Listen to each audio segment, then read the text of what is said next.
welcome to Team Building 101. Today we will be going over the roles a unit has in their teams. Things to consider. Are they a main DPS? Dep DPS? Team buffer? Please don't forget to subscribe for more guides and silly content. So the down and dirty TLDR for any filthy casuals that don't want to watch the whole video, there are three roles: main DPS, sub DPS, and support. That being said, these are not official roles for Euro games. These are roles given by us, the players, from previous games that have kind of just carried over. They still kind of apply, right? The most simple way to determine which is to check what the unit's outro skill is. So if you took a Chishia's, her outro skill does damage. That would make her a main DPS. Sanwa, her outro skill buffs a unit, but it only buffs one unit. Versus Verena, her outro skill is a buff, but it'll apply to your whole team. So meaning if you use Verena, go to Sanwa with the outro skill, and go to Chixia with the outro skill, you'll get all buffs, right? Because if it's a team buff, even if you switch units willy-nilly, they'll all keep the buff. But if it's only one unit getting the buff, like Sanwa, the only one who gets that auto attack boost is the unit after her. So why that's important? It helps with team building, right? There's no perfect world where you're gonna have perfect rotations and perfect timing, right? Say I need a parry, I'm not gonna stay on Chuxia, I'm gonna switch to Sanwa because it's a lot easier to parry, just for an example. But it does help with team building, so that way if the enemy's stagnated or it's in a perfect world or it's the start of the fight, uh, you can get maximum damage. Now that's the most down and dirty basic explanation for roles, but it does get a bit nuance between the units, right? Because say their ultra skill does damage, but they have something else in their kit that helps when they're not in the field. For example, Yan Wu, right? His ultra skill is he just does damage, right? But in his kit, he can place down turrets that will help fight while he's not in the field, right? And the other disclaimer is like just because they have a damage application outro skill or their sub DPS doesn't mean you can't play them at the main DPS. At the end of the day, you play whoever you want. Don Jin, right? Move my camera. Don Jin, people play her main DPS all the time. She's so broken she can solo most bosses. So these are just general classifications, right? You don't have to follow them to a T. This is just ah, I really like Donjin, so I'm just gonna play Donjin. Fuck it. That's fine. Do what you want. But this is more for like meta, I guess, and just ideal damage output, stuff like that. Uh, but now the disclaimers out of the way, now we're going into explanations of what every role typically their job on a team is. Now, main DPSs. They're the units that usually have the most field time. They basic or heavy attack a lot, and in their kit they have a lot of basic and heavy attack boosting. So like Rover or Encore, they are very heavy attack focused. Uh, Sometimes they'll have combos, sometimes they won't. A good combo character to think of is Sephiroth or Calcharo.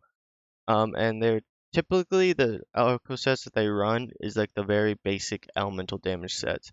Now, sub DPSs, those are the ones I find more interesting because those you kind of just do whatever the fuck you want. Uh, it's not unheard of for a sub DPS to also be a support. It's also not unheard of for a sub DPS to be a main DPS. But sub DPSs are typically the units with burst damage, so they use their skill, their ult, and then they swap out.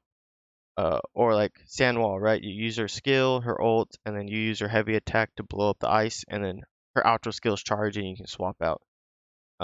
They do give that very Genshin Impact type of feeling in that you're not on the field a long time. It's very character swap fasting, very fast character swapping, Jesus.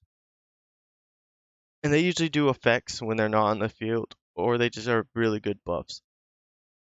They're typically good with either the energy regen set or the elemental damage set. Either or, it gets very nuanced. That's character dependent, right? If they have a big meter to charge for their ult or they need a lot of energy, then you typically go energy regen. If they don't need a lot of energy, then just full big dick damage. Now, lastly, we've got supports. They are typically either a healer, a sustain, or just a pure buffer.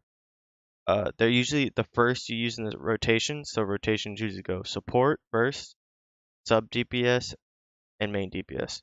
The reason for that is one, the supports usually have a buff that lasts for everyone on your team. The other reason support buffs usually last the longest.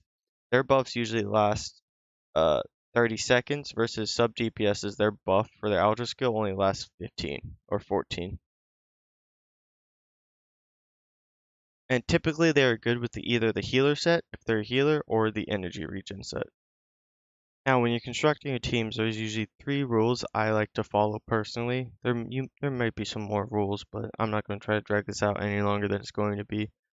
But rule 1, use whatever character you like, because no matter what theory crafting can go into a team, it gets dismantled very quick when it gets into an actual fight, like real life. Rule 2, you don't have to run one of each. You can run 3 sub DPS if you want. These are like more general rule of thumbs for like a standard normal team, especially for anyone who needs help with team building. This is a general rule of thumb to go by. Rule 3. Now, these rules aren't as important as understanding your character because nothing will beat understanding your character. Even if you have the most cracked echoes, best godlike roles, if you don't know how to play your character, you're cooked. Now, once you learn how to play your character, you'll understand what kind of buffs they need.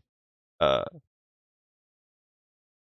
and hell, if you understand your character enough, you could just solo bosses. You don't need a team. Just be better. Now, lastly, we're going to go over some example team comps. Now, this team I can't show you, right? Because I don't have Calchoro, Yinlin, or the Monk, right?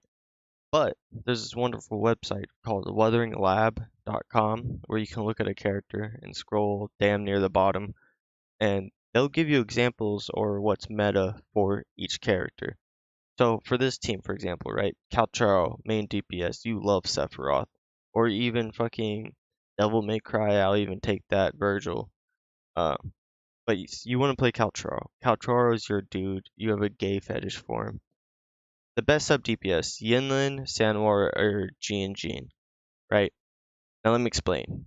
So Yinlin, that's the most straightforward one. She buffs electric damage, she buffs ult damage, and she has a turret that does damage. Or not turret, I guess it's just chains that fall from the sky while she's off field. All of that is 3 things that will make Calcharo do more damage. That one's pretty straightforward. Sanwa will always be good for anyone because everyone uses basic attacks, right? But she's not the best. However, she's really fun to play. Um, but the one I would recommend for you to use if you don't have Yinlin, I would instead of Senwa, this is what I'd rather you do, is to use Jin, the Wind Monk. The reason for that is that her ult gives a 38% ult damage buff. Now, for those who don't know, for Calcharo, right, is that when he ults, it turns his heavy attacks into a super heavy attack, and that scales off ult damage, right? So ult damage are really good for some characters, for example, Calcharo, and she also gives a shield. But some characters it doesn't work on, like Calcharo and Encore, they both transform on their ults, but they work very differently.